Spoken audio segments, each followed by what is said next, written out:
What it do? Welcome to Three Count Commentaries. This is your host, Mongo Slade, and today we're going to talk about AEW Dynamite from January 27th, 2021. Match 1, Eddie Kingston defeats Lance Archer, and I was almost pulling my locks out because this beef is over a fucking battle royal from like 4 months ago. This cannot be real. It cannot be real. Look, this is like some shit where you would think it's a blood feud.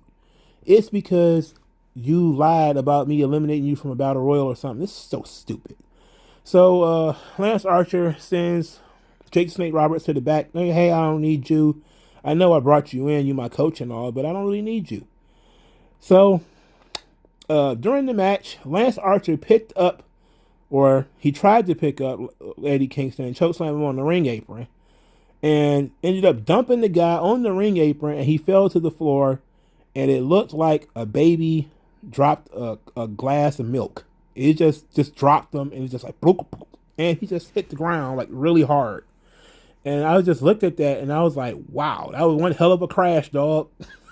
It looked reckless, it looked careless, and I was like, everybody giving Nia Jax the blues for something that looked completely fine. And I bet nobody says anything about this because it looked like they legit heard it. And then Lance Archer rammed Eddie Kingston's head into the camera, which I thought was pretty cool. I thought that was a good spot. But Archer did his entire move set in this match. He did every fucking move he probably has ever done. He did it in this match. And he mugged at the camera so many times. This match was unnecessarily long. This match was, it had no sense of urgency. There was no intensity. And see, the thing is, if you're trying to actually win, you don't have time to mug to the camera. All that whispering evilly into the camera about how everyone dies, yeah. And it's like, who the fuck cares? Just win the match and let's go home. Shit. What the fuck? You ain't got to do your whole move set. Stop trying to get your shit in. Get this fucking match over. He wasn't even attempting to pin anybody. He wasn't even attempting to pin this guy. He was just doing shit. Uranagi's doing shit. Trying to do blackouts. Just doing all of his fucking moves. Doing the Don Jardine thing into the moonsault. All this unnecessary shit. Like, you're supposed to be able to work your stuff into the match and not just prolonging the match because you got to get your shit in. But of course, they did all that, and then Butcher and the Blade come out with Jake Roberts. They got him. They beat up Jake Roberts. They dragged him out, and he all beaten up. And then while he's distracted with that, the bunny Alley passes some brass knucks, or they call them knuckle dusters, to Eddie Kingston, who then hits Lance Archer with a spinning back fist, and Eddie Kingston wins the match. And then there was a post-match beatdown on Lance Archer, who deserved it for being such a douchebag and a fucking moron and not winning the match when he had the chance to win it because he's an idiot, apparently. And now this shit's gonna have to continue. I don't know, man. I think we should. I think I said this before, but I'll say it again. We need to keep Eddie Kingston in the ring. You know, like outside of being a crash dummy, I really don't see that much out of him anymore. Like his chops are pretty good. Like he chopped Archer up some. Like left some good striads, some good striads on his chest. Or striations rather. Left some good striations on his chest. But other than that Eddie Kingston, man, he's just a crash dummy. But whatever. The next thing we got was a promo from Jon Moxley as he tries to make sense of this elite stuff about who the champions are and who's friends with who, and he's as confused as everyone else. And he says he called it young and the restless. He said he's a simple guy. He doesn't overcomplicate things. He likes his coffee hot, his beer cold, his water at room temperature, which is, you know what? I don't know about the water at room temperature thing. And he said he likes sex in the morning because it's a good way to start the day. And that, he's going to beat up these guys, who's he fighting? Shit, I think he's the Good Brothers and Kenny Omega. Yeah, he's gonna beat up the Good Brothers and Kenny Omega at the pay-per-view, and he doesn't know anything about Pac and Phoenix except for they're tough guys, and he doesn't know why they're his partners, but they are.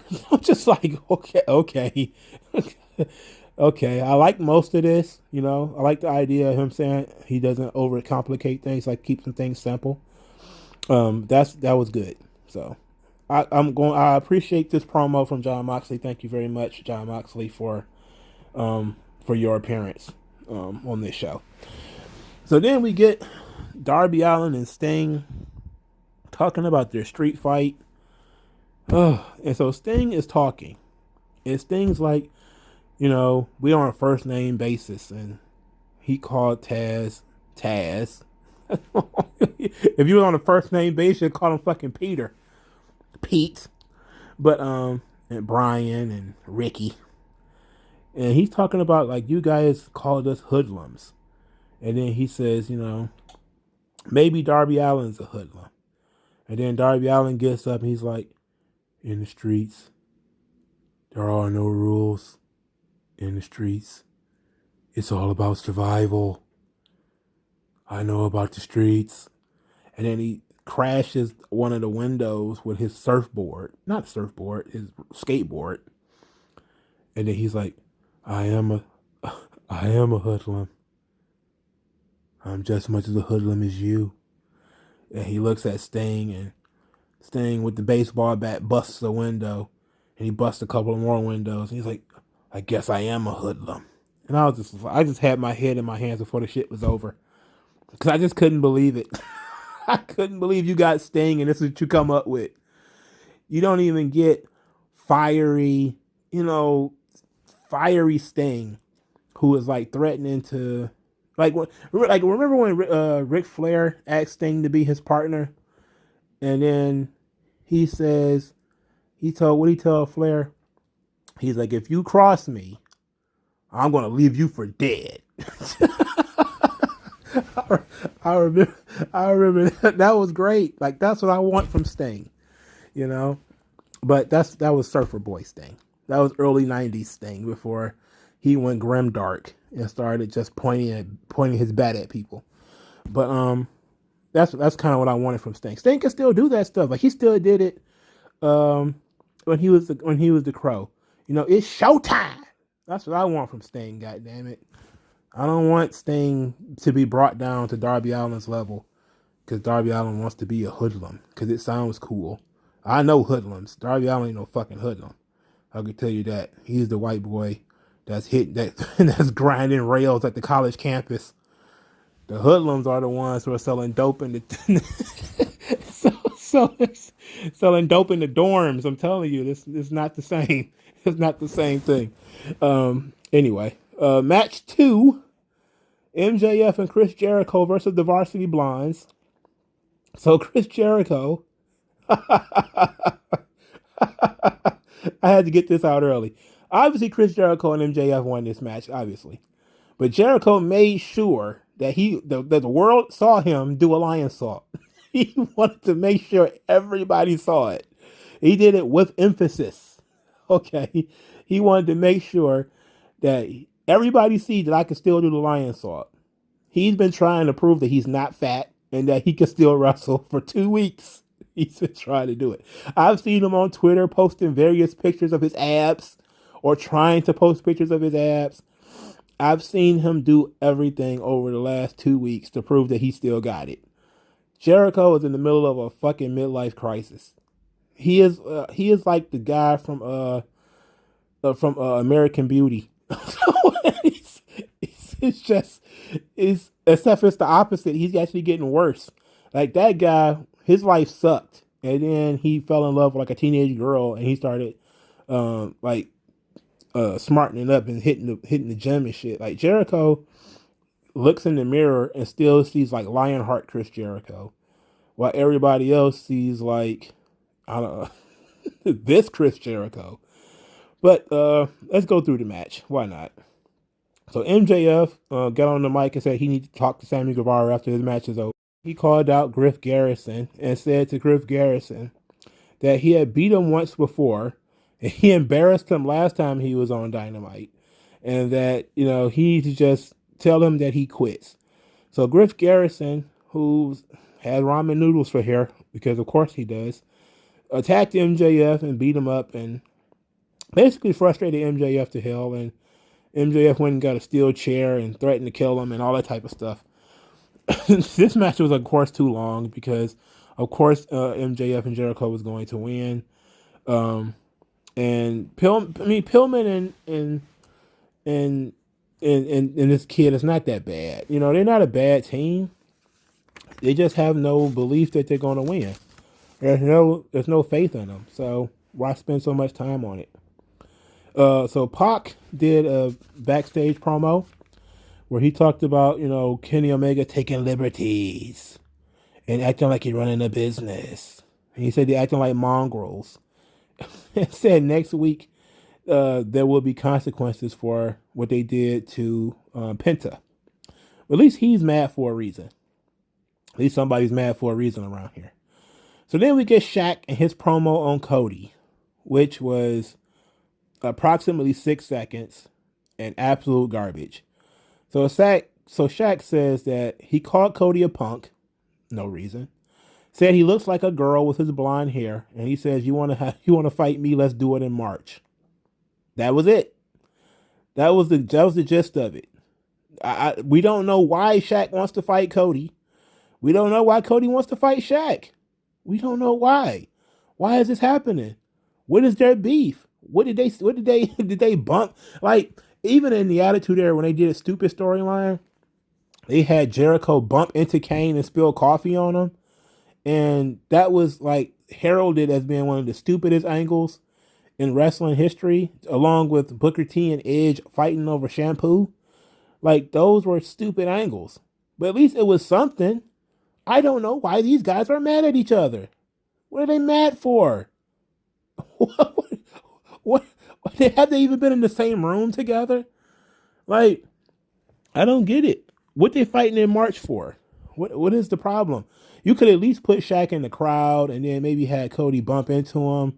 Kind of like Lawrence Taylor and Bam Bam Bigelow, where it's just basically egos going out of control. But in this instance, there's like no reason for these guys to be fighting and arguing and bickering and everything. It just doesn't make any sense.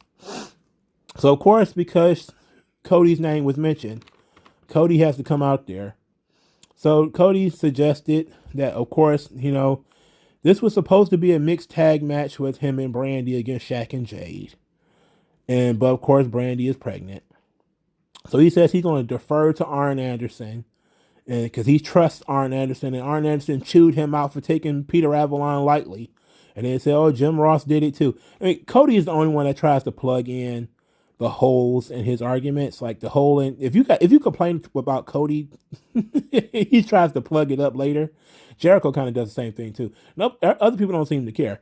But like everybody knows that Cody was doing too much with the whole doing 10 minutes with Peter Avalon, right?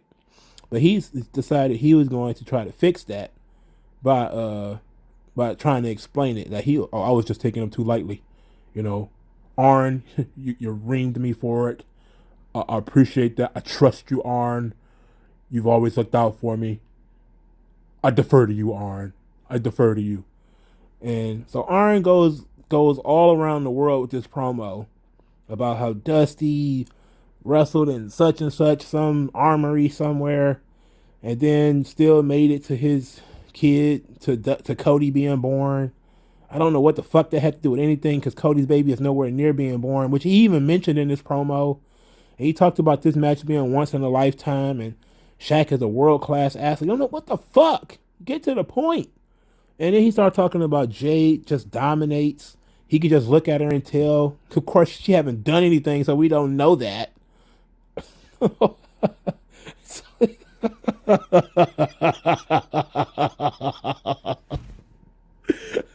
What the fuck? So he he opens the door and lets Red Velvet come out. So Red Velvet comes out, and Red Velvet is introduced to Cody because apparently he doesn't watch his own show, which she's appeared and has been appearing for 9 fucking months. Cody is the VP and apparently doesn't know Red Velvet exists. Even though she's Brandy's best friend, they were literally hanging out on TV together, and Cody has to be introduced to Red Velvet.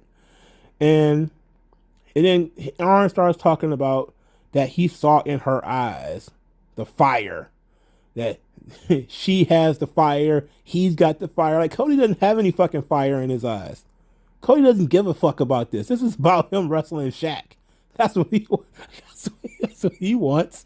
He wants to wrestle Shaq. It's so stupid.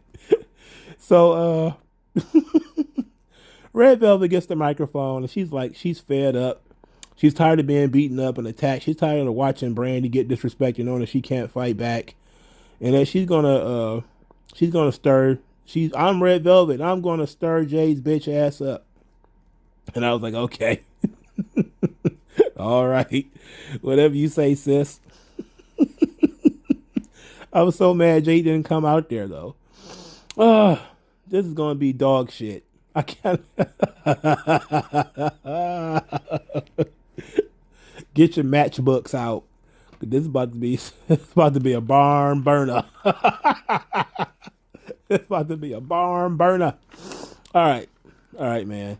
So it's gonna be a mixed tag match, which of course, because Shaq is not about to wrestle a fucking match, and not only is Shaq not about to wrestle a match, but it's basically about to be Jade versus Red Velvet for like 6 minutes. This is gonna be, and they gonna make you pay for it. Hey, I guess if you're gonna fuck people over, go ahead and do it, and hope that you can get away with it. But this Revolution show is gonna have a lot of tag team main events. It's gonna have a lot of tag team main events. So far, the only matches that have been mentioned are tag matches. But Red Velvet is a suitable replacement for Brandy. She's an actual wrestler, so okay. I'll give it a pass. So the third match is Hangman Page versus Ryan Namath. Hollywood hunk Ryan Namath, who looks a lot like Dolph Ziggler, because he's Dolph Ziggler's little brother, of course. And if you didn't think he was Dolph Ziggler's little brother, then he was going to do all of Dolph's shit. And he did. He did all of Dolph's shit. He did his DDT, he did his dropkick, his hammerlock headstand. He did all of Dolph's shit. I don't think he did anything that he just went in there and worked a Dolph Ziggler match. Oh, God. Could you imagine that? Tony Khan walking up to his daddy like, Daddy, I want Dolph Ziggler. Like, we got Dolph Ziggler at home. And then his Dolph Ziggler at home is Dolph's little brother doing a Dolph Ziggler cosplay. I mean, same haircut, same tight, same boots, same every fucking thing. You know, it is ridiculous. It was absolutely ridiculous. Oh, God. Hangman Page wrestled Dolph Ziggler from 2009. It was hilarious. But Namath is actually good. I mean, of course, Dolph is good. He just did all Dolph shit. So of course it was good. Because that's one thing, is Dolph can fucking work. So, Dolph had offense, so I didn't see Ryan Namath in this match at all. I just saw Dolph. So I can't tell you whether Ryan is any good or not. Anyway, Matt Hardy came out there to scout talent. And Matt Hardy, of course, applauded when Adam Page won. The kid's name is Adam, right? Yeah, his name is Adam. So, because I've been calling him Hangman Page for so long, sometimes I forget what his name is. Anyway, so Paige kind of waved Matt Hardy to come back for odd reasons. Just said, come on back, Matt, let's talk. Let's chat it up. So Matt says that he didn't want to cause any problems, but he's seen Adam Page over the last couple of weeks, and he's been looking lost. That the Elite burned him, and the Dark Order wants something from him, want him to join the Dark Order. And he said that, Paige, you're a good person. And he doesn't want anything from you, but you've been training, he said changing in a dressing room across from the bathroom or something. Like, it was catering. He was catering. Like, you've been changing by yourself in a room across from catering. And you're looking so sad and just depressed. And he says, I have a large dressing room, and you're welcome to dress there. And that he didn't want anything from him. I'm like, does Hangman Page follow the product? Because if he does, then he should see that Matt Hardy is a manipulative fuck. You know, I guess the whole Dark Order thing fell through because there's no Brody Lee. So they kind of moved on and just said, okay, we're just going to do Matt Hardy instead. Look, I'm not mad at that idea. I'm not mad at that Matt Hardy is out trying to recruit new talent and do new things. And maybe Adam Page versus Matt Hardy and Private Party might be fun for a little while. So I'm gonna ride with it and see how it goes. I'm not gonna judge this one immediately. I thought it would have been nice though, like Matt Hardy would have been interested in Namath though. I think they should just sign him. I mean, make him wrestle his own fucking match, but go ahead and sign him. You know, don't let WWE get him. I mean, goddamn, we don't need WWE to have both of them. So again, we get the best match that was on either show. And this is strange because I almost never say this about AEW. But Dax Harwood versus Jungle Boy was the best match on AEW or NXT. This match was fucking awesome. I really don't have any complaints about it. Other than Luchasaurus is a pussy. And I don't see why being chained to him or handcuffed to him is a big deal. He could have just not punched him in his face. He does have a face, right? So the match is Dax Harwood versus Jungle Boy. And that Tully and Cash will be handcuffed to Luchasaurus. One will be handcuffed to each hand. So so they couldn't interfere. And so they do pre-match promos, and Jungle Boy's like, he just wants to neutralize those numbers, and Dax is like, my family is gonna be handcuffed to a 7-foot dinosaur. It sounds ridiculous. It's like your kid's gonna be handcuffed to Barney. That's so weird. Anyway, this would be interesting if Luchasaurus was like a tough guy, like a serious threat. And you know what I instantly thought of when I saw this? Because I kept seeing that Tony Khan is a fan. Like, you can see that in just watching the product. Because you see him doing things that have been done before. For instance, this handcuffing thing is a routine thing with heels. Especially heel managers. You handcuff them to some badass babyface they can't get away from. And, but usually that guy has some type of authority. The guy has some type of stroke. He has some kind of power. And in this situation, it's just Luchasaurus.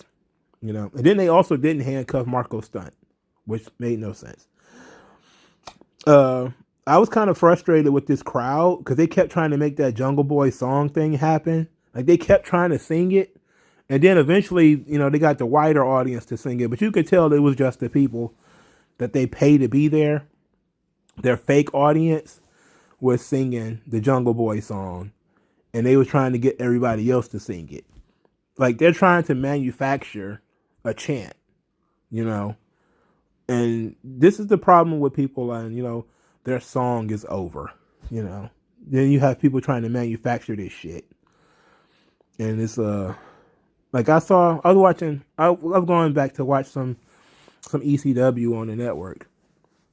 And you see that they used to do very odd things to get people over. They would do like all these smoke and mirrors to get people over. Like they did the heads with Al Snow. So you would have all of these heads and they'll have the strobe lights and everything. And it looked badass. It looked fun as fuck. It looked great. But then you realize, okay, ECW gave all these people these mannequin heads to Bob. So they didn't pay for it. It just looked cool. Did it really even generate any money? And then you realize Al Snow was in the main event of 2 pay-per-views. That was it. So it must not have generated that much money. It's all smoke and mirrors, man. So now they're trying to make it seem like Jungle Boy is going to be super popular because they're going to have these. I mean, he spent money to get the song. He might as well make it popular. Make it bang. I ain't mad at you. But I already know that he probably told them, hey, just sing the part of the song so that it'll catch on and this guy will be over. Okay, whatever. So they did a decent job of telling the story outside the ring about the guys, wanting to get in the ring and help their friends, even Luchasaurus. There was times where Jungle Boy would be in danger and Luchasaurus would get up like he's trying to get into the ring or come to the ringside and support Jungle Boy, but he would be held back by Tully and Cash, and then the reverse would also happen. But it was a fun match. I really don't have much to complain about when it comes to the match, except for Dax Harwood pretty much hit Jungle Boy with everything. He did the little bounce off the rope power bomb, which was pretty crucial. That looked pretty dope. And Jungle Boy kicked out of it. So Jungle Boy actually won with a STF. So he tapped out Dax Harwood, and which is a little too dominant for me. Like I said last week, I would have been okay with it if it had been like a roll up. But this was like Jungle Boy's better than him. Like he beat him by submission. Like tapped him the fuck out. Like wow. We kind of went over when it comes to getting over Jungle Boy. They said they gonna force it to happen now. I'm like, okay. I ain't mad at you.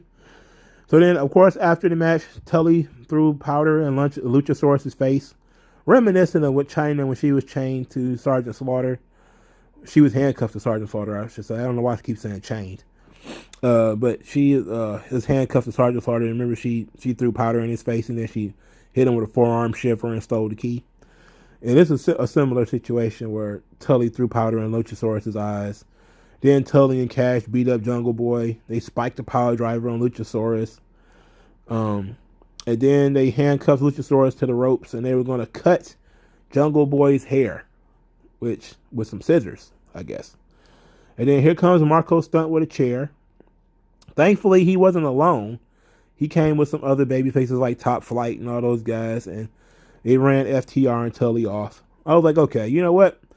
I'll accept the Marco Stunt thing with a chair because there was other people with him, so I'll accept that. I'm not gonna shit on that one. This was solid from top to bottom. Okay, this was the best segment and match of the week. This was fun. Well, for these two shows, let's put it like that. For NXT and AEW, this was good. Kudos to Dax Harwood for carrying this kid to a great match. Then you had Team Taz. Team Taz is talking. You want to talk about being a hoodlum? You want to talk about being a hoodlum? And then you want to be on a first name basis? You want to be on a first name basis? Taz is very miserable. He's very angry. And so Hobbs, Starks, and Cage attacked guys who were selling merchandise outside by a truck.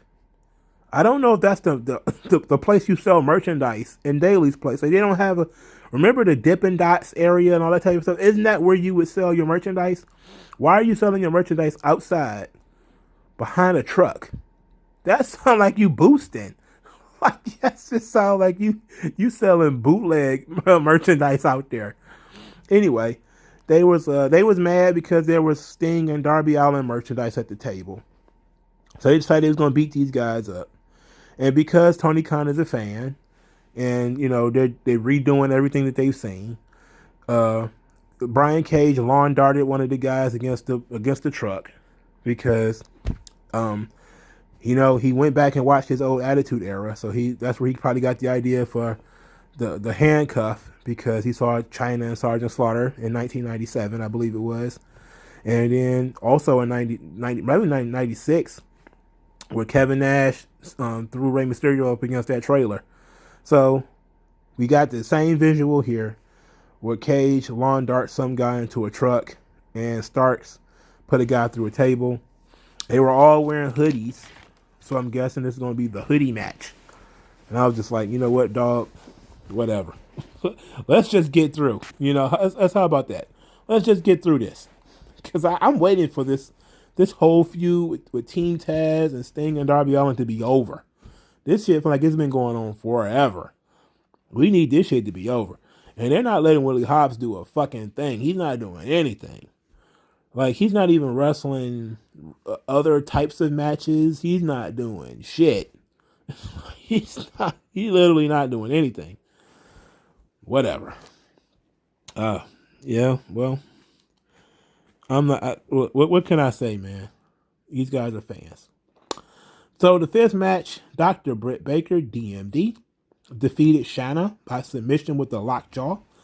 Post match, she used the lockjaw again, and then Thunder Rosa came out and ran her off. Or whatever. It was not offensive. Who cares? I didn't care about none of that shit. So then MJF chased down Sammy Guevara, and then he apologized to Sammy Guevara for Wardlow's interference in his match, and claimed that he docked Wardlow's pay and said Wardlow was the worst, the worst employee he's ever had. So Guevara said he could see through MJF. He knows that MJF is just being manipulative, and then MJF says, "That's how you want to play this?" And Sammy Guevara's like, "I'm not playing." I'm like, okay, whatever you say, bud. I think Sammy Guevara's gonna get he's gonna fall down some stairs or something like that, and or whatever. So we get the main event. The main event is the Young Bucks plus the Good Brothers versus the Dark Order. And Carl Anderson said this is a Bullet Club party, and they're going to beat up John Moxley. Because again, these people are fans, and we just have to rehash everything. So it's not beat up John Cena anymore; it's beat up John Moxley. So, Carl Anderson and Luke Gallows are partners now with the Young Bucks, despite the fact that the Young Bucks were mad at them for taking their place just a couple weeks ago, and so mad, of course, that they went to Kenny Omega's house, only to find out that he wasn't there. Speaking of which, the Young Bucks didn't want Don Callis involved with this because he's creepy Uncle Don. And Gallows, says that, hey, it was Callis' idea to take out Penta. We did that for you guys. And Young Bucks are like, we didn't ask you to do that. We didn't ask you to do that. We didn't want that. So then Kenny Omega comes in, and he's like, I hope I'm not interrupting anything. And then he says that they have to talk. And then Don Callis shows up and he's got his face bandaged and he accused the Young Bucks of beating him up. And then it becomes a scrum as the Young Bucks denied it and they wanted to get their hands on him. Then their music started to play and they went out for their entrance. And you would think that you had to live with this for a week now, that they supposedly beat up Don Callis, but there was a camera there, right? And the camera didn't exactly pick up them beating him up, but it was implied. It was very heavily implied. And I was like, these guys should be mad at each other. Why are they teaming up? Doesn't matter. Nothing matters anyway. So, this match was just, a showcase for the Dark Order. They did everything. What made this funny was, of course, Gallows comes in the ring with John Silver. John Silver is a legit dwarf. Gallows gets down on his knees and he's making fun of him and everything. And Silver, of course, uses that as to prove that he's the biggest little man and that he can do everything. They really showcased John Silver a lot in here. Like they did the Cesaro spot where, Cesaro was going outside the ring and he was knocking people over and doing all that type of stuff. He did that with John Silver, so he can go out there and then he did very quick strikes. I think people don't understand that if you don't stop to register things, if you don't stop to let me register things, then it loses its impact. They don't seem to get that. When John Silver did that thing of him going outside the ring to beat up everybody, it was just like he was barely touching them. And I was like, I don't even know who he just hit because he just keep going. He's just like, boom, drop kick or something like that. He just keep going. I'm like, what is going on? And then he's in the ring throwing rapid fire kicks and punches at this guy. And I'm just kind of like, whatever. I just throw my hands up like it is what it is, But there was a 4-way super kick by the Young Bucks and the Good Brothers. And eventually the Young Bucks pinned Stu Grayson with the Meltzer driver. And then after the match, we get a promo from the Young Bucks. And the Young Bucks are saying, hey, there's going to be a tag team battle royal next week. All the tag teams are going to be in it, including us. It's a number one contenders match. And if we win, we get to pick our opponents. And they allude to picking the Good Brothers as opponents for them to wrestle, which of course they probably will pick because they have a pay-per-view to sell, and why not? And so Phoenix ended up attacking the Good Brothers, and then Moxley came out to help. And then Moxley came out to help, and then Omega tried to attack Moxley from behind and got DDT'd on the floor, and he sold it pretty well. He sold it like he had gotten shot in the back of the head, like John F. Kennedy. So at least he did something. At least he did something right, Kenny Omega. And there was not a lot of Kenny Omega on this show. So, but this show is not really improving. But they had the Jungle Boy Dax Harwood match, which was good as far as I'm concerned. It was really good stuff. I just sit back and it's whatever. Everything happens so fast sometimes. The show moves at a nice clip as opposed to NXT, which moves at a grinding sort of slow way. But these matches are too long as well. These people need to understand, man. Sometimes somebody gotta just lose. Sometimes people just gotta lose. You can't get your shit in. I'm sorry.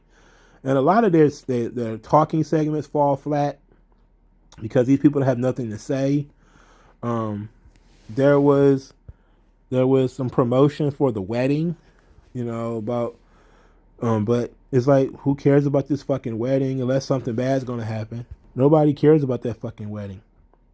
But Beach Break is supposed to be like their pay-per-view quality show or whatever.